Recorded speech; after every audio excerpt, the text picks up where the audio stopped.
Ang mga investors daw ngayon, wala nang tiwala. Kaya daw po yung mga Taipan, binubuhat na yung pera nila, inilalabas na, dinadala na sa ibang bansa. Totoo po ba yun? Di totoo yun. Kung meron mang gumagawang gano'n, bahala sila sa buhay nila. Kami nag-iikit. alam niyo yung mga one-liner nyo na yun, kaya kayo nagte-trending eh.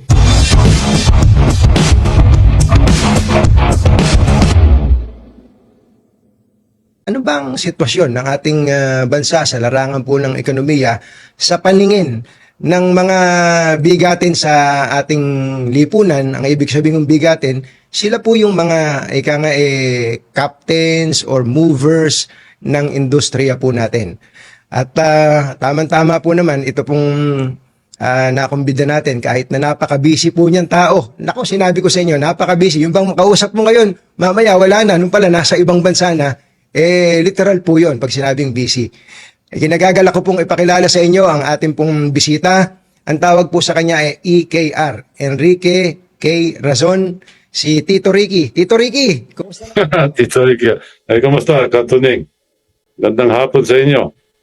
Ang gandang hapon po. Nakikitito na po ako. Alam niyo naman, nagdidikit ako sa mga katulad niyo. Baka sakaling mahawahan po ako. Opo. Kayo po ay, tama po ba dinig ko kanina, nasa Botswana kayo ngayon? Kasalukuyan dito ako sa Africa, Botswana. Opo. Bato ba kayo nandyan? Trabaho pa din? Halo-halo. Pero ngayon, nasa safari kami, bakasyon. Opo, mabuti naman, nakakapagpahinga din kayo paminsan-minsan. Doon po sa mga hindi pa nakakaalam, at kung hindi naman ninyo alam, parang mahina kayo, no? Sa mga hindi po nakakaalam, ito pong si Tito Ricky, si Ginoong Enrique Razon, siya po lang naman ang chairman of the board ng ICT CSI. Hindi po ba? ICTSI. Ayan, yan po yung pagdating sa mga puerto. Siya po ang chairman yan. Siya rin po ang chairman ng Bloomberry Resorts Corporation. Siya po ang chairman ng Manila Water Company. Kita nyo na, kahit saan katumingin, nandun siya. Tapos, siya rin po, ito, importante ito. Siya po ang chairman ng Prime Infrastructure Capital Incorporated. Ang tawag po dyan Prime Infra. At doon po natin tututukan ang ating pong talakayan. Una-una po, Sir Ricky, Tito Ricky, ba't ba naisipan yung pumasok dito sa larangan po ng energy? Kasi yan ang energy. Halo-halo na ako, Tagalog at English.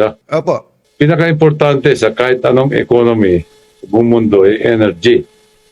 Energy supply, energy cost, saka yung infrastructure sa energy. Tayo ngayon, medyo ang supply-demand hindi masyadong balansyado, kaya kailangan talaga ng investment at development sa energy infrastructure. Kaya priority ng gobyerno ngayon yan. Tama po kayo, no? Kung hindi ako nagkakamali, sa Pilipinas, mula pa noon, kung di po tayo ang pinakamahal, isa sa pinakamahal pagdating po sa power rate. So, importante po sa atin na matutukan po itong energy. Ang energy po meron generation, meron transmission, meron pong distribution. Saan po ba doon yung inyo pong pinaglagakan ng inyong negosyo? Kasi ang programa ng gobyerno, renewable energy, 35% by 2035, 50% by 2040. So doon kami naglalagay sa paano i-stabilize yung renewable energy sector. Kaya, dahil sa problema sa transmission.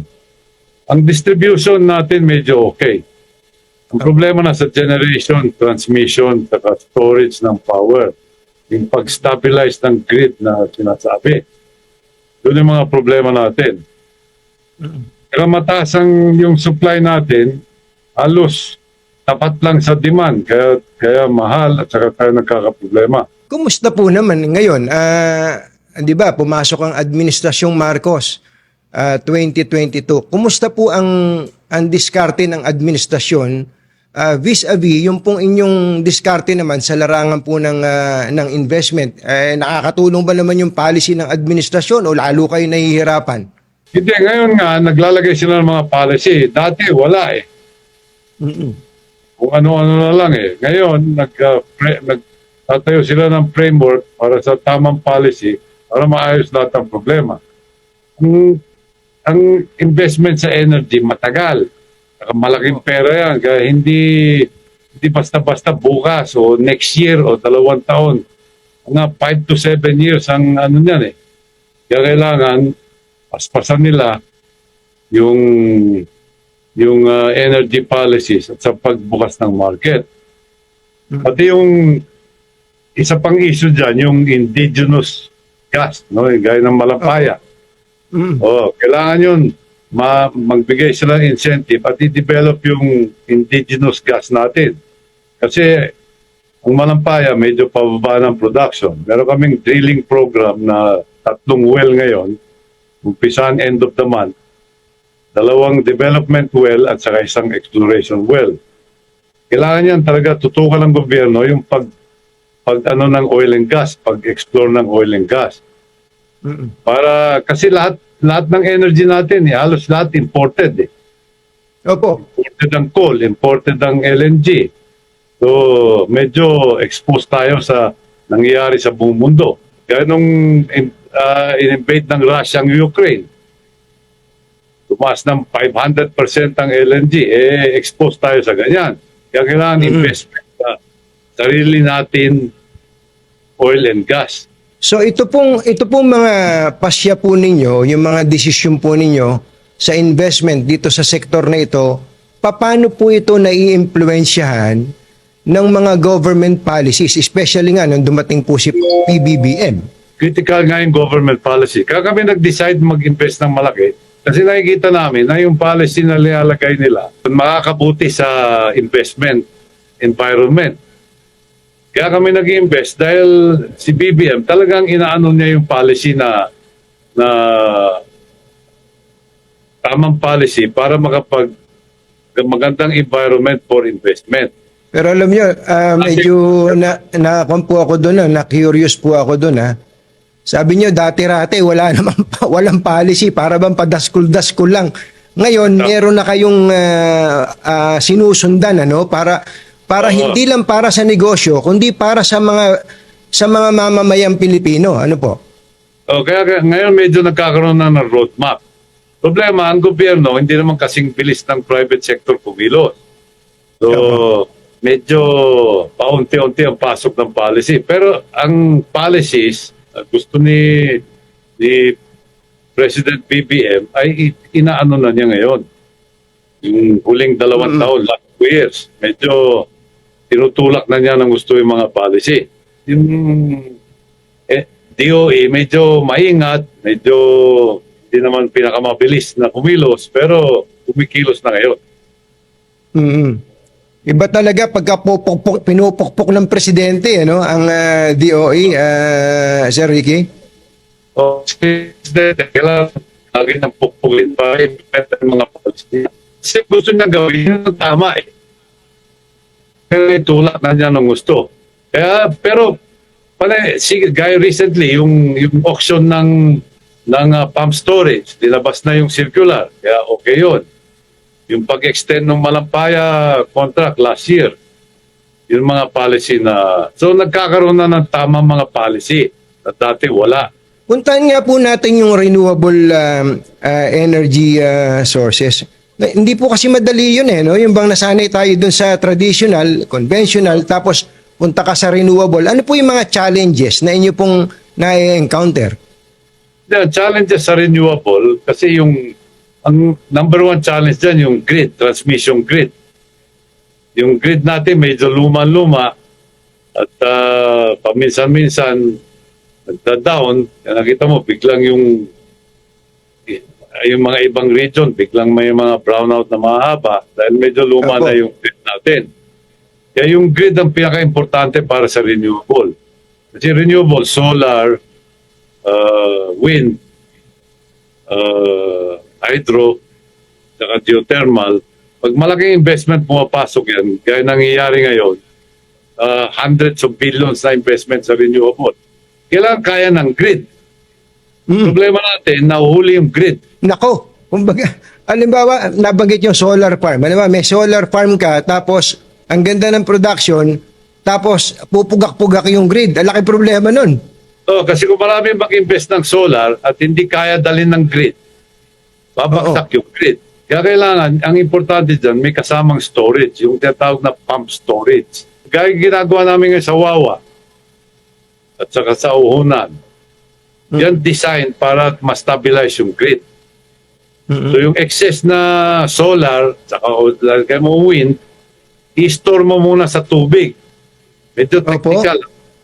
Tapos, yung tubig magge-generate ng power para ma-stabilize yung grid sa mga oras na mataas ang demand ng power. Yung daytime na tinatawag, yung peak, alas 9 ng umaga hanggang alas 6 ng gabi, alas 5 ng gabi. Yan kailangan stable yung grid. Kaya yung pump storage, critical dyan. Nilabas na ng gobyerno ngayon yung huling circular para dyan. Kaya tama yun. Dati wala naman tayong mga ganun eh. Ngayon talaga na-systemize na yung imagine po ang dami-dami pala nating kuryente na naipoproduce tapos may lugar na brownout. Sakit sa ulo nun. Kasi hindi kaya ng grid. Paspasan din nila yung development ng grid. Oo. Hindi pwedeng isang sangay lang, yung isang aspeto lang ang pinagbubuti. Ginagalingan nyo sa generation, patulog-tulog naman halimbawa yung in charge do sa transmission, patay kang bata ka. Kaya kailangan sabay yun. At bakit yan generation, distribution, at saka yung transmission, tapos distribution. Sa mga bahay, sa mga factory, ganyan. Kailangan may investment do sa tatlong yun. Pagka sabay-sabay yun. In the long run po ba, yung long term po, Sir Ricky, kung ganito, may policy na kanyo, may policy. Tapos, andyan naman kayong mga investor, kahit na medyo mabigat, laki-laki ng puhunan nyo dyan. Mararamdaman ba ng mga tao, pati na ng mga nasa negosyo, yung pong significant reduction sa presyo po ng kuryente? Ngayon kasi, umaaray lahat o yung household, negosyante, establishment, etc. Mararamdaman yun. Kailangan lang konting tiis kasi hindi bukas mangyayari yun. 5 taon, 3 taon, 5 taon. Pero itong kahit yung short term, mag-i-improve na yan. Pero mga 5 to 7 years, mararamdaman talaga yan. Saka isa pang bagay, kaya mataas ang kuryente, yung mga taxes. Maraming tax sa kuryente. Oy, teka nga, total nabanggit nyo yan. Anong policy dapat gawin ng gobyerno doon sa taxes kung ba't napakataas ng binabayaran natin sa kuryente? Kasi gobyerno, kailangan talaga ng pera. Madali tax yung kuryente. So, kasi yun yung billing, yung lahat yan, maayos lahat yun kaya madali tax. Gobyerno rin, kailangan ng pera. Kaya medyo hindi kagad mabababa ng eventually, kailangan babaan lang tax sa kuryente. Yung pong binanggit nyo na may short term tapos long term, mga 5 to 7 years, magkwentahan nga tayo ng panahon. Sa tingin, nakakadalawang taon na si BBM po 4 na taon na lang po siya. Tingin nyo po ba bago siya bumaba sa pwesto, magiging happy naman tayo mga consumers tungkol po sa presyo ng kuryente o power rate? Mangyayari din yun. Taon-taon, kakaroon na ng medyo pababa hanggang nasa competitive level tayo. Pero every year may mararamdaman yan the next 2-3 years. Yun ang importante. Kasi alam nyo, kaya ganun po yung tanong ko. Siyempre, tayo magkukwentuhan dito. Sasabihin ng mga kababayan natin na siyang nakararami, yung mga middle class o kaya yung mas mahirap pa, sabihin, puro kwento naman kayo, hindi naman namin nararamdaman yan Yun lang kasi hindi pwede madaliin Kasi puro construction yan, puro engineering, investment. Buti nga may maraming mag-i-invest dito sa sektor na to Opo. Dati wala nag-i-invest dyan Marami po ba ngayon? Pati mga foreigners, ganon? Kasi na-lift na yung foreign restriction sa renewable Kaya pumapasok na yung mga foreigner. Dati restricted ang foreign ownership Ngayon, na-lift na ng gobyerno. Isang critical policy na nagawa ni PBBM yan. Oo. Na hindi mentras maraming nag-i-invest, mas malaki ang fighting chance natin, ang kailangan dito, mas marami, ang bottom line dito, at mangyayari to sa next 3 to 5 years, mas maraming supply kaysa sa demand. Nakita mo, ang produkto, pag isang klaseng produkto at konti lang bumibili, bumabagsak ang presyo niyan. Ganon din yan sa kuryente. Tama po. Ang hindi lang makontrol pasensya na kayo, ha? yung fuel. Yun Oo. ang, kaya kailangan mag-develop tayo ng domestic source of fuel, yung indigenous gas. Sa ngayon, isa lang, malampaya. Yung hindi tayo masyadong dependent sa imported product, ano? O, nag-import na tayo ng pagkain, nag-import pa tayo ng energy. Masyado na tayong exposed. Doon po sa aspeto na binanggit nyo kanina, marami nag-i-invest sa energy sector, dayuhan man o kaya mga katulad po nyo na nagmamahal sa bayan. Bakit po? Anong ibig sabihin nun in relation to the government of BBM? Kasi pag nag-invest ka ngayon, dahil sa mga policy na nagagay, kikita ka eh. Hindi naman kami mag-invest kung di kami kikita eh. Tama. Oo. Tama po. Ba't ako maglalagay ng 200 bilyon na hindi ako kikita? Di ba? Kaya may mga policy na makaka-invest ka na mabuti, meron kang medyo dissenting return. Hindi naman masyadong malaki. Kasi nga may Opo. kailangan yung presyo ma-maintain ng ano eh. So, kailangan yung balansyado. May return sa investment, meron din efficiency sa system at saka sa supply. Number one, di magkaroon ng outages. Yun ang number one priority. Correct. Diba? Pangalawa, presyo bumaba. Kasi kung malaki yung scale ng investment mo, maski mababa ang presyo, kikita ka malaki. At saka hindi ka pwede kumita kung hindi ka mag-invest eh. So may tiwala kayo sa administrasyon na to at pati yung ibang mga foreign investors, ganon. Oo. Ang number one proof dyan, naglalagay sila ng pera. Hindi mo alam maglalagay ng pera kung wala silang tiwala. Kaya po ganun yung tanong ko kasi baka marinig ni Senator Amy Marcos to dahil siya ay kino-quote doon sa isang balita na ang mga investors daw ngayon wala nang tiwala. Kaya daw po yung mga Taipan, binubuhat na yung pera nila, inilalabas na, dinadala na sa ibang bansa. Totoo po ba yun? Hindi totoo yun. Pag dinala mo ang pera mo sa ibang bansa, linagay mo sa bangko, kakainin lang ng inflation yan. Kasi mataas ang inflation ngayon worldwide eh. Oh. Pag naglabas ka ng pera, kakainin lang, ubusin lang ng inflation yan. Kung meron mang gumagawang gano'n, bahala sila sa buhay nila. Kami nag-iikit. alam niyo yung mga one-liner nyo na yun kaya kayo nagte-trending eh. Wala akong pakialam sa kanila. Basta kami nag-i-invest. Bahala sila sa buhay nila kung aalisin nila yung pera nila dito. Problema nila yun. Sir, tatanungin ko to sa inyo pero huwag kayong magagalit sa akin. Kaya daw invest kayo ng invest dito sa Pilipinas. Sabagay, dati pa naman kayong nag-i-invest. Ngayon, mas matindi ang investment niyo.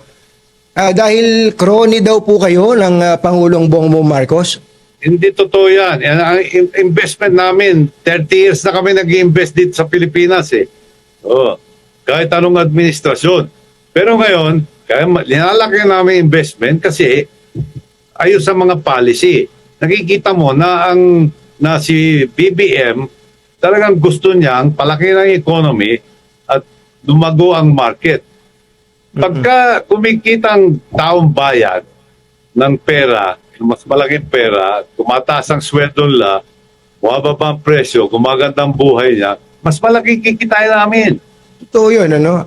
Hindi, total na, discuss naman na natin yung tungkol sa tingin nyo sa policy ng gobyerno, ng at least no executive ng Pangulong Bongbong Marcos. Yung pong policy ng Kongreso, alam nyo, parang taon-taon political season dito sa atin Ito, election na naman. Hindi pa discourage kayo dyan? Isang bagay yun na puro politika. Pero ganyan talaga Ganyan talaga sa atin. Puro politika ang So, pero yung pag napasa nila yung Create More na bill, malaking bagay yun, makakabuti sa atin. Saka yung mga ibang administrative, yung gas bill para sa indigenous. Pag pinasa nila, makakabuti sa bayan yon. Kaya sa politika, sila ng politika, pero meron naman sila na pinapasa na mabuting mga batas, no? At saka mga policy. Kaya isa-isang bagay, magulo sila, isa-isang bagay, tatrabaho naman sila. Oo. Pwede na puro na lang sila politika at gulo, di ba? Kailangan mag-produce din sila. Magtrabaho din, ano? Magtrabaho din. Totoo din. Kaya nagtatrabaho naman sila eh. Oo. Saka yung away-away na yan, yung mga sa politika lang yun eh. Oo. Saka hindi rin naman. Sanay Opo, sanay na kayo, no? Iba-ibang klaseng politiko na dumaan sa buhay niyo eh. At saka pag nakita mo naman yung politika sa ibang bansa, ang gulo na nila ngayon. Ang Pilipinas na medyo pinaka-stable na politika. Tingnan mo sa Amerika, tingnan mo sa Europe, mga pa, sa France, Netherlands. Magugulo ang Sinasabi niya, mas maswerte pa pala tayo sa mga politiko natin ngayon? sa ngayon panahon, mas stable dito, lalo na yung buong Southeast Asia, ang pinaka-stable na region sa politika ngayon. Ano po nakikita nyo sa investment climate sa natitira pong panahon, 4 na taon pa naman, ng Pangulong Bongbong Marcos? Tingnan namin improving at gumaganda ang investment climate. Kaya kami nag-i-invest. Ang businessman, pag hindi niya gusto yung environment, yung climate, yung potential na payback ng investment, hindi mag-i-invest yun. Nako alam ko kailangan niyo na ring magpahinga pamisa-misan, makakasingit kayo ng pahinga, pero dalawa na lang po yung tanong ko. Kayo sabi niyo 30 years na kayo naghahanap buhay, iba-ibang administrasyon. Siguro naman marami na kayong pera. Ba't ba kayo ayaw niyo pang tumigil? Pwede naman kayo magpahinga na lang, Tito Ricky. Hindi, kasi hindi naman pera ang objective dito eh. Sa English, building something is more important than. Kasi kung pera lang, din matagal na, may pera, no? Tsaka nag-invest naman kami sa buong mundo eh. Pero ang Philippines, isa sa pinaka-attractive ngayon. Attend po ba kayo sa SONA ng Pangulo? Hindi ako makabalik yung time eh. Opo. Baka po may mga nanonood sa atin na medyo nag-aagam-agam pa tungkol po sa lagay ng ekonomiya natin. Bibigyan po namin kayo ng pagkakataon to as your parting shot po, Tito Ricky. Hindi, just be patient. Things will get better. Gagandang under the administration. Sigurado yun. Ang laki ng problema na-inherit ni BBM eh. So, medyo mabigat yung trabaho niya. Pero bigyan natin ng konting pasyensya at gaganda din ang buhay ng lahat.